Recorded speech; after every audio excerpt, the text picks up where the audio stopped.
in full effect mode. Bun down is the sound. You know how we do. The Lounge presents The Lounge on Twitch right here. And today in the Lounge space, we have a return guest, a homie for sure. Joe Boy Rock in the place to be. Dono. What's up?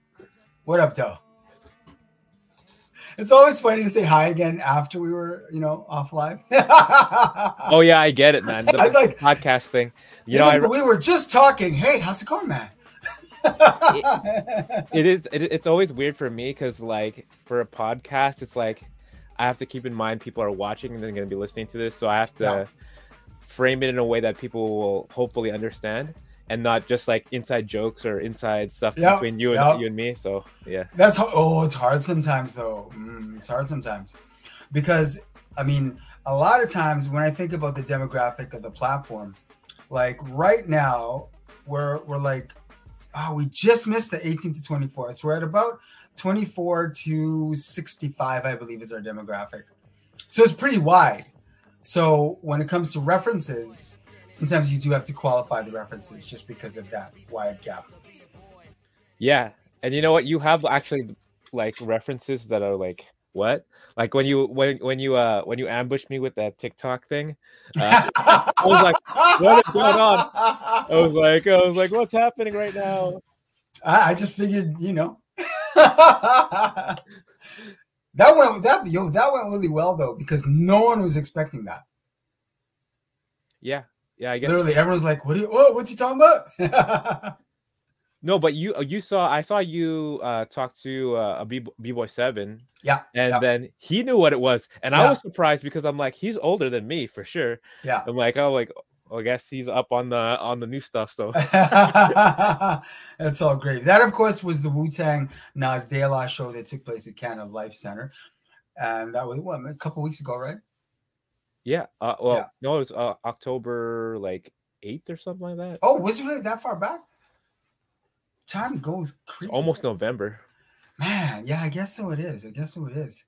Well, Joe Boy Rock, as I stated previously, you're not a stranger to the podcast, nor are you a stranger to us. You're definitely a homie and someone that we honor and respect as a peer and as a fellow participant in this culture of hip hop. So we're going to ask you the question we always start off with, man. How are you introduced to hip hop culture?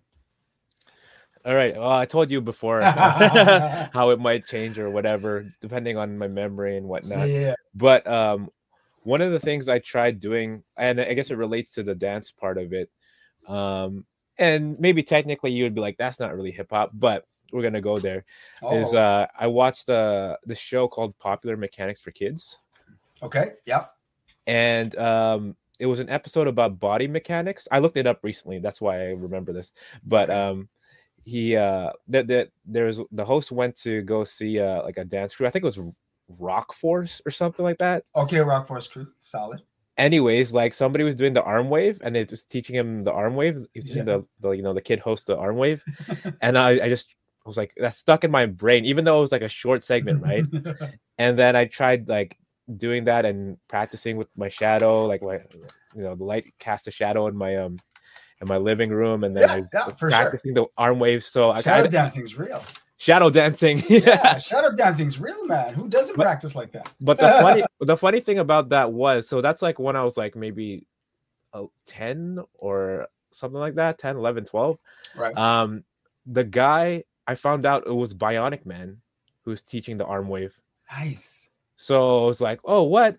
Like sometimes you go back and you don't realize like, oh, this person was in that, like Mr. Wiggles was in this Missy Elliott video, and like, whatnot. Like it's pretty amazing if you kind of go back. It's like little clues are like, or little like Easter eggs are like there in your past. So can you recall what year that Popular Science clip was from? Yeah, it was Popular Mechanics for Kids. If you look it up, you can find it's probably on YouTube, right? It's not. It's they do show some like the show for free on this website. I forget what year, but it states like when it aired. So I think it was like a more of a Canadian show. Okay. Yeah. So this was the impetus for your introduction to the culture? For the dance, yeah, Yeah. I think with that, you know, I heard hip hop in the background before, um, and when Tupac and Biggie passed away, you know, it was just like a pop culture thing, right? Yeah. But in my mind, like I was all about the boy band, so it was all about like Backstreet Boys and like so like Say word. I Okay. didn't really care about like rap and like and hip hop, and also I didn't know what it was exactly. Like the culture was like kind of like a mystery to me. If you think back to the late '90s and like you know, especially if you're a kid, you're not like digging up stuff. You're just like into whatever you're into, and then whatever sticks, you Right. know, sticks. So Yeah. yeah. Okay. Okay. So after seeing that clip when you were younger, was the curiosity hard enough that it made you kind of seek it out, or was it more a case of, hey, I remember seeing that on TV? What is that? Um, you know, like I think with just dance in general, like I was always into like music and dance. And even like my relatives, they're like, "Oh yeah, you're always into like dancing and stuff like that." And like I'm like, "Okay, I didn't know it was like such a deep-rooted thing." Mm. Um, but like there's just some stuff that you just kind of fell back on. Mm-hmm. I think that was it because what happened was I learned how to do the arm wave and I learned how to do the side glide, right? Right, right. And I also saw like Usher do like you know the side glide, and like Michael Jackson had like an anniversary show at that time, and then he did like the backside or the moonwalk and all this Yeah. kind of stuff. So I was trying to copy some of that. So I knew the arm wave and the glide, and then that's like the thing that I was kind of known for. Like that kind of boosted my self esteem. And going into junior high, I went to like sort of like a performing arts school. I went to Isaac Newton Junior High, Okay. had a dance program and stuff like that. And then Cool. From my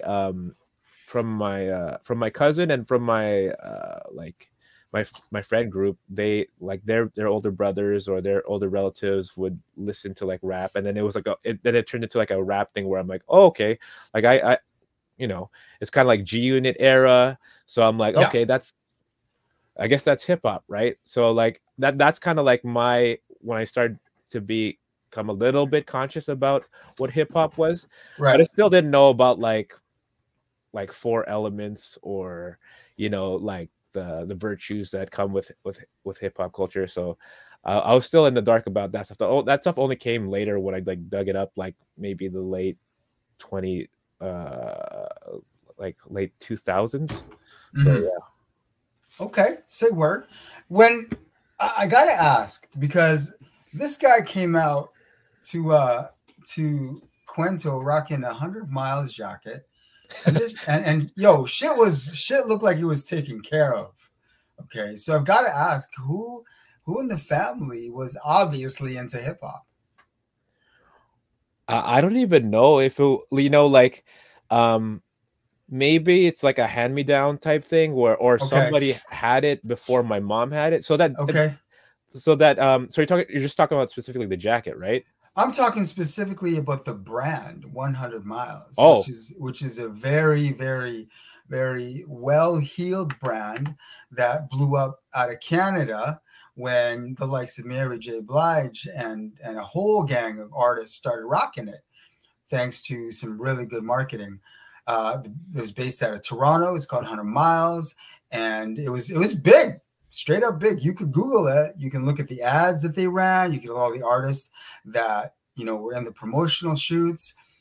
And this guy strolls into Baha'i Kubo rocking a denim 100 Miles jacket, XL, I'd say, in pristine motherfucking condition. And it just so happens that Big Norm Alkinsell, the comedian who was also in town, also saw it. We're both looking at this guy like, where the fuck did you get that? Because it was in pristine condition. Pristine 100 Miles denim jacket. yeah, I had no idea, man. Like Norm just told me about it and I was like, what? Because I just thought I was digging, I guess digging in the crates, I guess you could, whatever. I was digging through like, you know, like these old clothes, and I'm like, this Yeah, looks cool. guy, Like, you've got to throw it on social. You rocking it and tag them. Trust and put the caption why you have it. Trust me, they will. They will like, yo, that's one of our OG pieces, man. Because I'll be honest, unless you had 100 miles back in the day, and just either got rid of it or it is sitting somewhere, you're not going to just find that anywhere. You're not. No random is going to be rocking 100 miles like that. Trust. wow, yeah, it was a big shock to me. I was surprised. Yeah, man. I That told was dope, though. I told my mom about it and everything. She was like, "What?" So she doesn't know where she got it from. I think I'll press her again and ask her. Yeah, I'd be really curious because I mean, obviously, someone in the family rock that. You know what I mean? Yeah. Very dope. Very, very dope. Okay, so that's how we're introduced to the dance part of the culture. Now, when did you really know? When did you seriously know? You know what? I'm not just digging what this culture is about. I'm going to participate in this culture. I guess like a concrete example of that would be, like the first All Styles battle. Okay. All Styles dance battle, Rep Your Step in 2000. Okay. Yeah. And I decided I was going to compete, but I just started learning locking like the year before, like 6-7 months before. Mm-hmm. And I'm like, okay, I'm gonna enter this battle, and it was like I wasn't good at all. Maybe I had a couple of moves, and that was it. And I was battling a b-boy. Shout out to Stalls. So from Gago Brothers. Yeah. And I lost horribly, but yeah, that's like, I guess that's one of the things. Like I'm trying to think back if there's anything that was earlier, but that's a pretty big like milestone, I guess. Yeah. Can I tell you a funny story about Stalls? Yeah, if he allows it. So like we had these one-on-one battles back in the day at Red Cactus, which is now, man, I don't even know what it's called now, but it's on Corden, Red Cactus. And Oldfield and I were doing one-on-one battles there called the Bun Down Breakdown. And man, Stalls came out one time with a Jason mask on. He had the Jason mask on, and you knew it was him because you recognized his elbow pad, and of course, like his steez. You recognize his style, you know that was him. But he came out rocking that Jason mask, and I knew of him before that. Like we didn't know each other too tough just yet, right? But he had entered, so this is like probably when we first started really like interacting, and then just from that point on, it's just been, all gravy, what have you. But I remember the Jason mask when we go, okay, you know what? I'm going to keep an eye on this guy because that Jason mask said something. You know what I mean? Like he came here to battle and he put that Jason mask on, which means he understands the fact that this is something that is to be enjoyed by others, to vibe off of. And he's throwing in a little bit of theatric, which I thought was really cool, and I super appreciated. Winnipeg has always had, when it came to the OG styles in Winnipeg, I think it's safe to say there's always been a level of theatrics when it came to performance, when it comes to, I think, OG Winnipeg styles that I think that we can kind of claim. And that just kind of spoke to it. You know what I mean?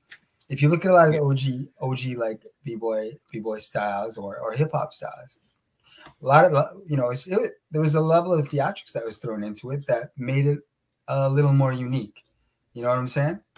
Yeah. I think some of that stuff is a little bit. I think we need to bring some of that back.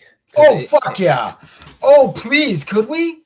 Well, like I'm just remembering now, like when Nerio and Ivan, talking about b-boys here, they yes, they dressed up as like the Green Hornet, Yep. And it was like they used this whole mythology that made the dance bigger than it was, or at least appear that way. I mean, Either way, the illusion of it was like, whoa, yeah, this is cool. Like you felt something yeah, rather than just, oh, it's just gonna be me dancing and this is my round. You know what I mean? exactly, exactly. Shout out to Nerio too, man. Salute Nerio. Yeah. And this painting is by Nerio.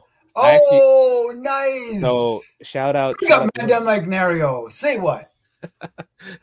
For anyone who isn't familiar with Nerio, if you're not from Winnipeg, Nerio is definitely a fixture in the community. He has basically graph breaking, rapping. You know, he's been repping from time. So just a word about Scenario, because people who aren't familiar should really be familiar with him, because he's a good dude. He's like Definitely. the closest thing to like what I call a hip hop avatar. Like, you know, Avatar the Last Airbender. Like yeah. Like I was talking to Lessism about this, and it's like, you think there's an avatar out there like who's just like really good at all four elements of hip hop? And it's like, I don't remember his answer, but it was like we had a hard time thinking of one, and I feel like Nerio's pretty close. Yeah, I've never heard him play. I've never heard him cut, and I don't know if he can juggle. So I don't know, you know, because if we're talking Avatar, that means you're repping competently in all four, right? Yeah. Yeah. I haven't heard him DJ either. So yeah, I don't think so. I don't know. Yeah, that's a good question. If anyone knows, whether it's in Winnipeg or in Canada in general, a hip hop avatar, if you know of a hip hop avatar, drop me a line. I'm curious. We might have to get them on the pod, because that's the EGOT of hip hop.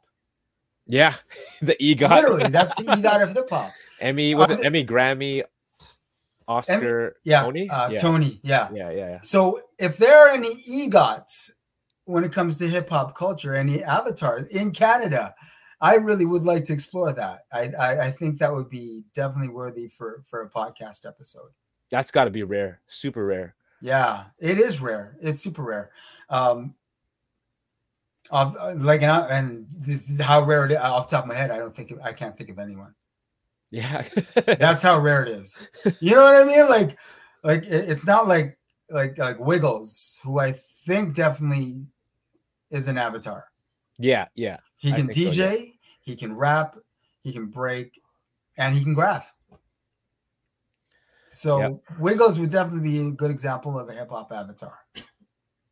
Yeah, that's the only one I could think of anybody. Speaking of avatars, you also have your hand in another aspect of the culture. Yeah. Machina 2, say what? Yo, shout out to Court. Respect, Court. Where you at? Shout out Cortex. Yeah. Hell yeah. So you were already known in the culture and in the community as someone repping on the breaking side. When did the impetus to pick up a mic, which is not unusual? I've always felt that, and it's not for any self-serving or self-aggrandizing reason, but I've always believed this, and anyone who knows me from time knows this. I've always felt the breakers kind of always make the best DJs, for sure. Mm-hmm. Because who understands rhythm better than someone who's hit the floor? Yeah. You know what I mean? And it's not a knock on DJs that can't dance. You know what I mean? But I've always looked at DJs that can't dance and be like, but you got rhythm though. So yeah. You know, I don't understand. You have rhythm. How are you not able to? You know what I mean? But like breakers, oft times, and I've seen it on enough occasions to know that it's not just a trend. It's a natural, part of the growth, I think, in the culture. Mm-hmm. Adopting another aspect to the culture and kind of, adding to your skills. You know what I mean? Adding to your cache of weapons. So when did you know, and what pulled you to emceeing? Well, I'll tell you like the little seed of it, because I tried rapping when I was in junior high, but I couldn't find my voice yet, and like That's it's fair. always Tough time. well, like also like I mean you know, in school I used to sing in the choir and stuff like that, but Okay. Okay. my singing voice is a lot different, or it's pretty different than my speaking voice, right? So Yeah. when I tried rapping in junior high, I was like, I don't know how to get the tone right. I don't get it. Like it doesn't sound like it's like sitting on the beat correctly, you know. So and it was like I didn't know how to do it, because you just like you hear it and then like, okay, I'll try that, and then it comes out with like these nursery rhymes or whatever, and it's like kind of, it's pretty whack, right? You know, of course you're trying something new for the first time. Yeah, man. Straight up. So like fast forward that to like the premiere of Straight Outta Compton, you know, and seeing Eazy-E like turn into like, oh, like he wasn't even a rapper. He was like something else, you know. He was literally, dude was literally not supposed to rap until they just said, here, go, here's a verse. Yeah, so just seeing like, oh, that's how he started, maybe I should start rapping. And then I asked my cousin, who's been rapping since like, you know, like at that point he's already been rapping since junior high, so you know, like this is like 2015 2016 or whatever it was.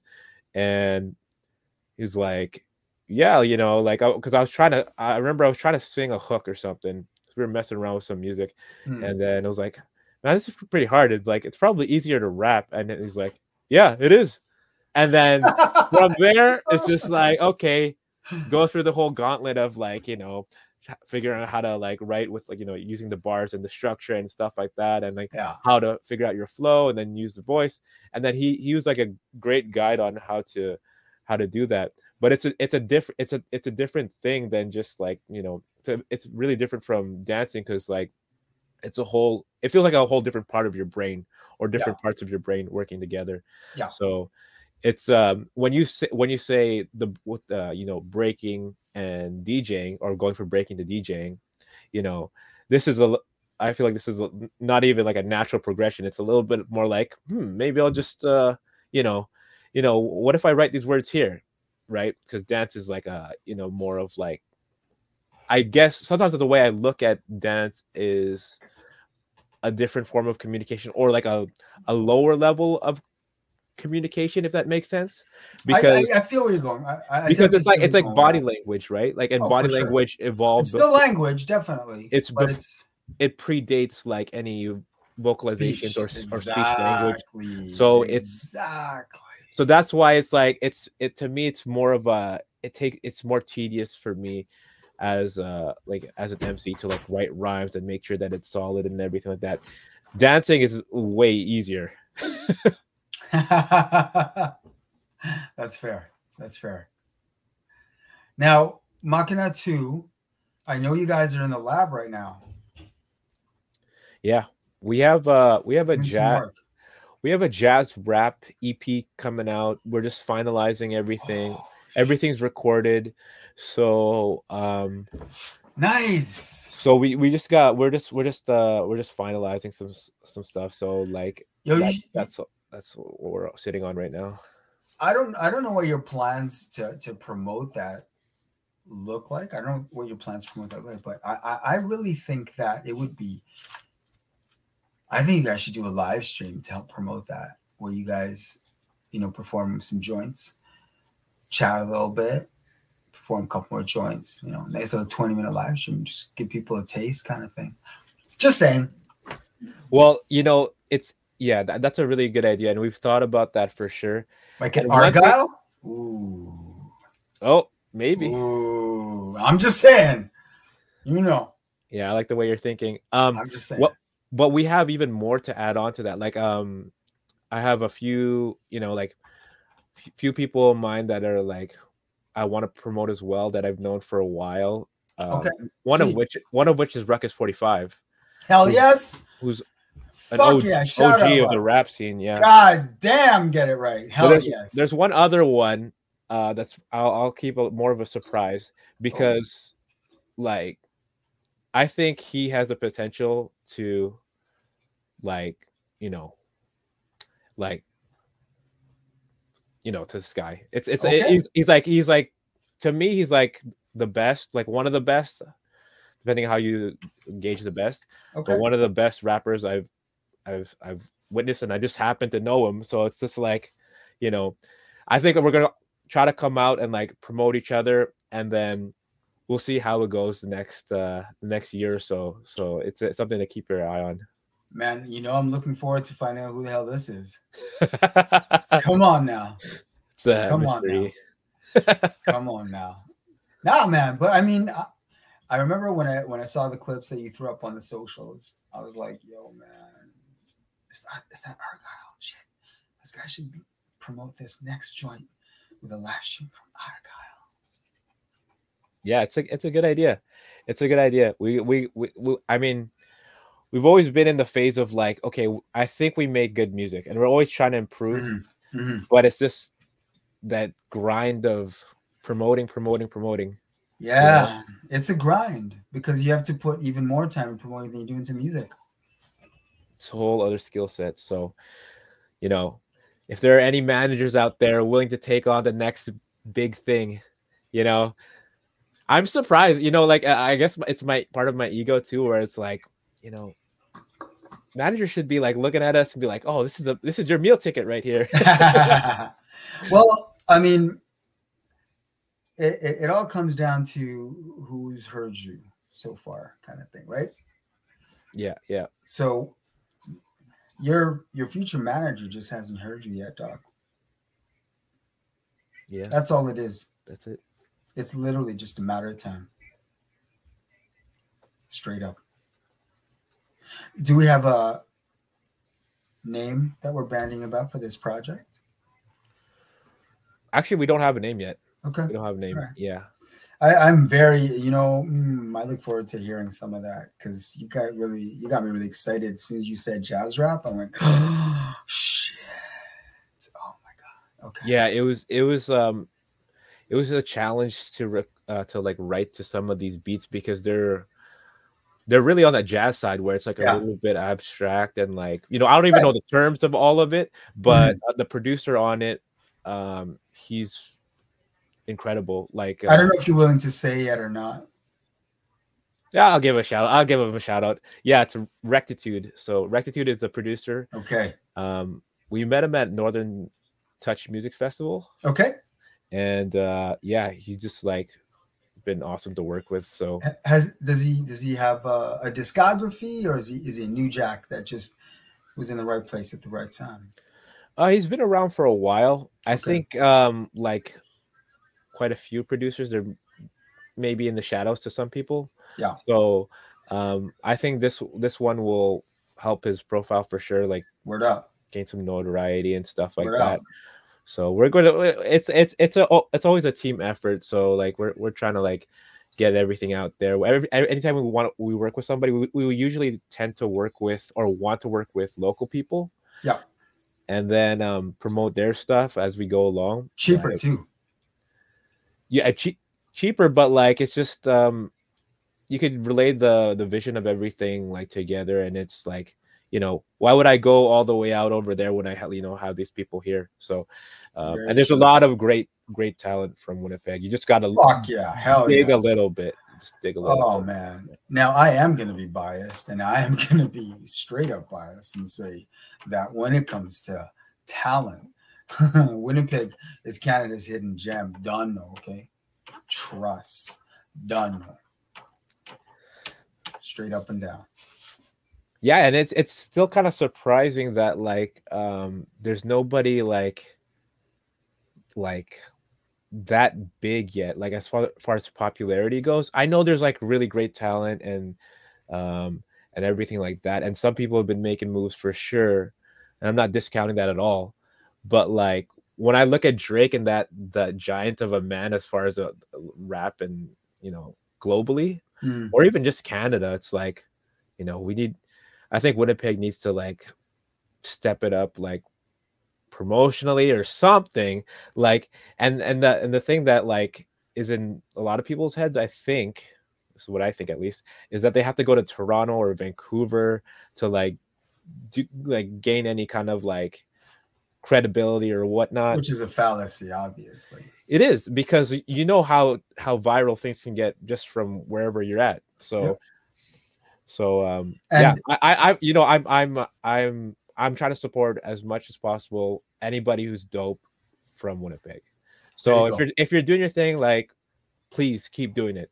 Don't give up. Yeah. Keep doing it. Hell yeah. Yeah. Straight up and down. Got to keep it moving. Got to keep it moving, because your creativity should continue to fuel you all day, every day. You know? Yes, sir.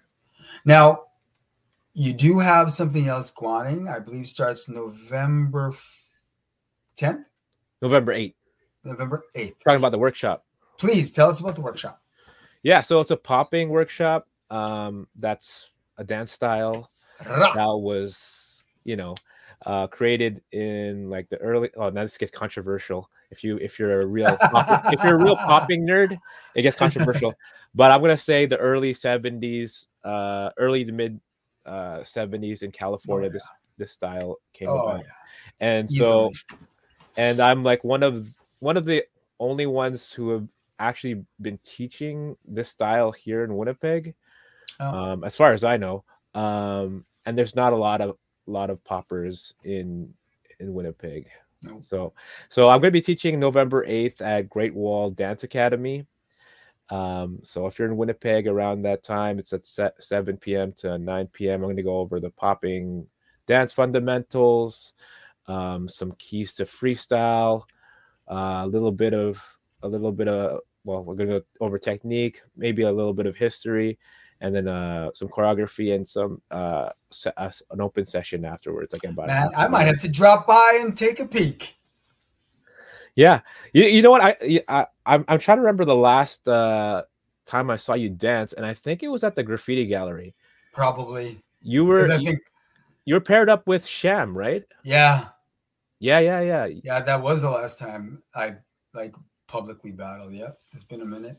What? No, I've been thinking about that lately since you announced that you know, we're gonna do this show together. But like, what made you wanna come back and dance because like at that point in time, it's just like, you know, like people are saying, oh, this guy's an OG, and like, but like who is he? Like where where's he been? Type thing. So what kind of like, yeah, what like motivated you to enter that battle? You know, that's a good question. I think it's because like I still sesh, obviously. You know what I mean? I've still got great mobility. I think I'm still in like awesome shape enough to push it off. But that, you know, that's thanks to staying on top of, you know, your fitness. And I think at that time, I think it was me trying to test my fitness, to be honest. You know what I mean? Kind of like, yo, could I hang? You know what I mean? Oh yeah. Yeah. Yeah. I think that had a lot to do with it. It was me, like, at the time I had been feeling the urge to enter for a couple of years before that. You know what I mean? Oh. And it was like, so I'd see more footy. And I'm like, man, I could still do shit. Why not? You know what I mean? Why not? So when the idea came about, I was like, but I need a partner, because this is a 2-on-2. Who could I partner with? I'm like, damn, there's no one I really sesh with anymore. But I know someone who can dance, who happens to be a homie of my son. So Sham Harris was the one. And when I asked him, he was like, yeah, I'm like, word up. So we practiced at NAFRO. We practiced we put together a little 2-on-2 routine that we could practice at NAFRO with practicing with the DGC guys. And yeah, it was fun. It was dope. And after that, I was like, okay, I'm going to keep entering some more. But then, you know, life happens. Yeah. And I'll be honest, I've been kind of itching to enter again. You should, man. You should.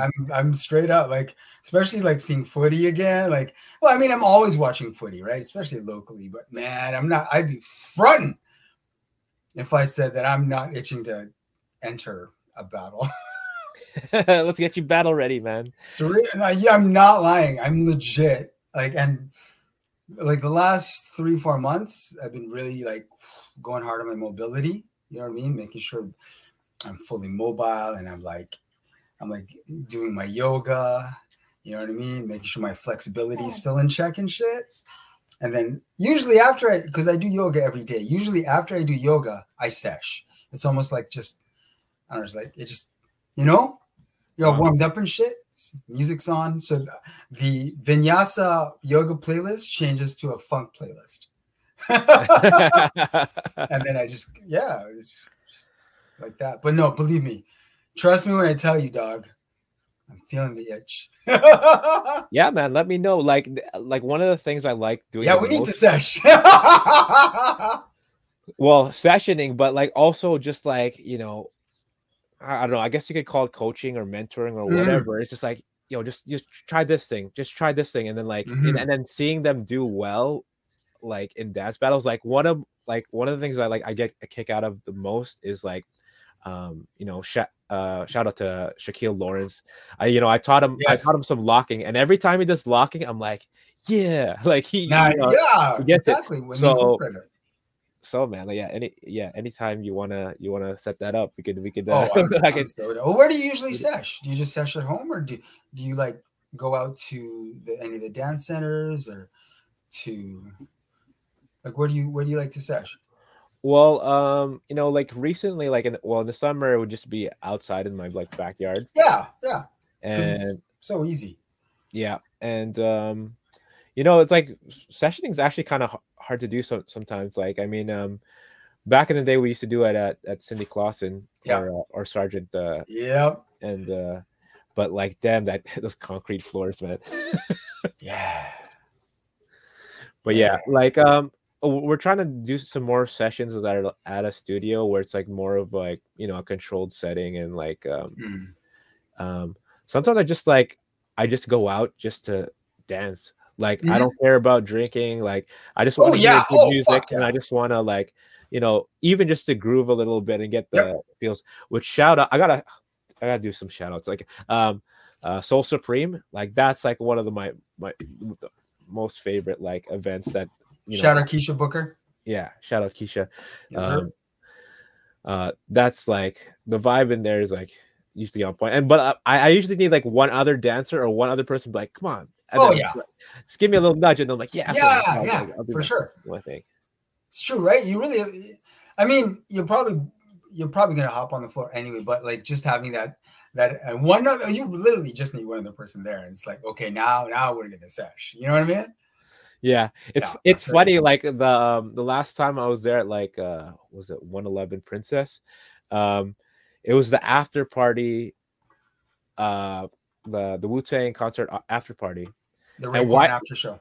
Raekwon was there, Inspector Deck was there, and YDB was there. And then YDB was just like dancing on the floor. We were just like all just like having fun. Like I was like, oh, this is kind of trippy. This is like, I didn't really imagine like anything like this happening.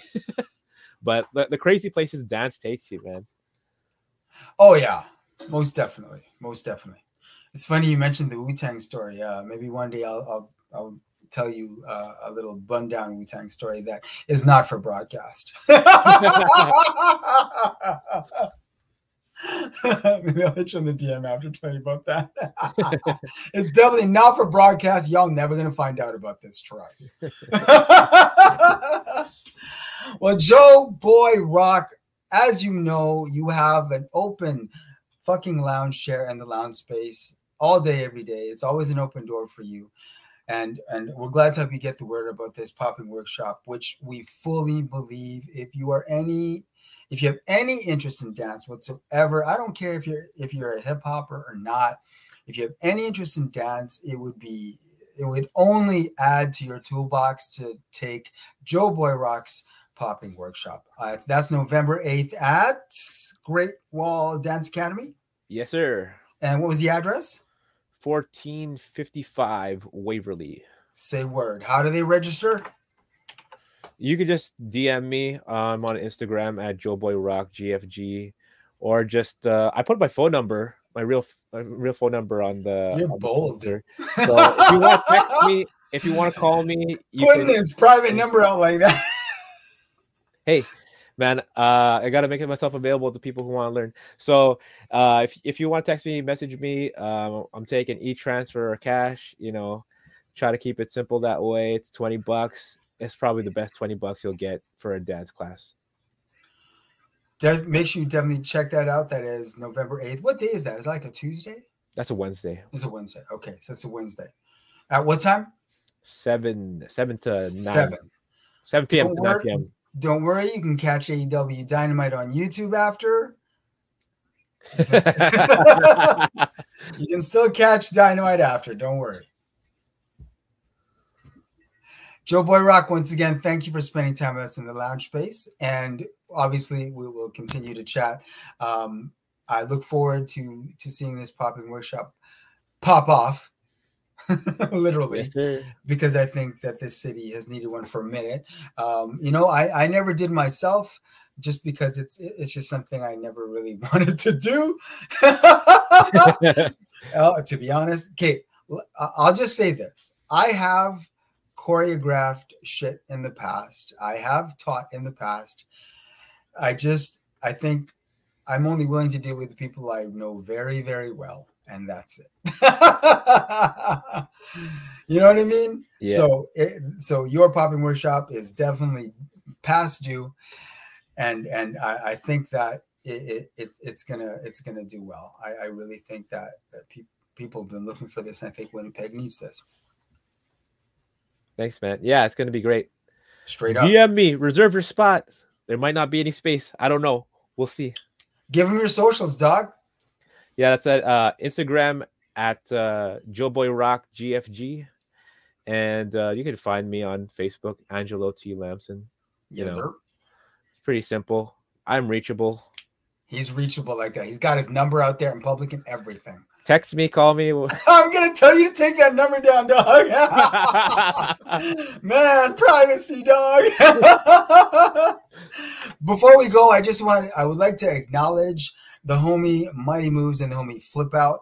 The Chaos B-Boy Stance edit we were playing in the beginning that we were looping just before we started, that was by Flip Out and Mighty Moves. So I just want to give them a shout out and respect them for that one. Cool. All right. Salute, homie.